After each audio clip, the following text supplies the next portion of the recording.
Let's take a look at the differences between a forever forward incremental backup and a reverse incremental backup. With a forward incremental backup, you have the full backup job that runs first, and then the next day, the incremental backup will run any files that have been changed since the previous full backup. So those files get backed up that have changed, and then the next day it happens again and it happens again. This creates a forward chain of backup files. The full backup followed by all of the forward incremental backup files that happen each subsequent day. Now let's take a look at the reverse type of backup. Once again, we start with our full backup. And then we run our incremental backups the next day, and so on and so on and so on. But it handles it much differently. So let's say you run your full backup on Monday, and then Tuesday is an incremental, but it's a reverse incremental. So instead of creating this forward backup chain of backups that you can restore from, what it does is it takes that last full backup and it takes that incremental backup on Tuesday and it merges them together into what's called a synthetic backup. You still have your full backup from Monday, but now you have another full backup on Tuesday where it's moved the file from Monday to Tuesday with any files that have changed.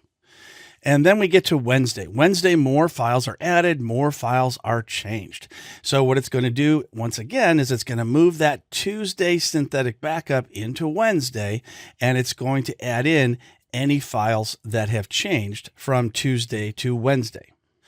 So why were reverse incremental backups created? Well, when you go to choose a forward incremental backup and you try to do a restoration, that restoration can be very dependent on the chain of backups.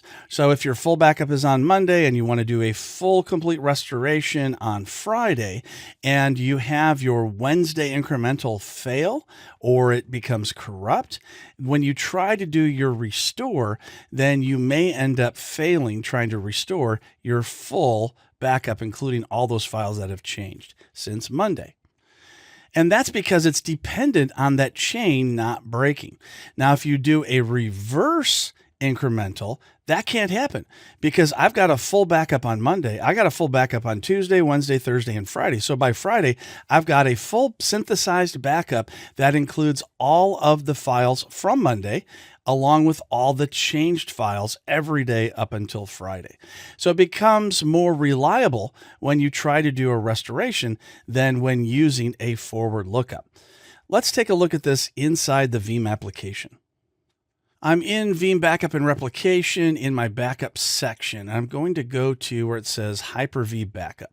This only is going to work on Hyper-V backups. It doesn't work on agent-based backups because those are more brick-level backups that don't have the same advantages as this type of backup.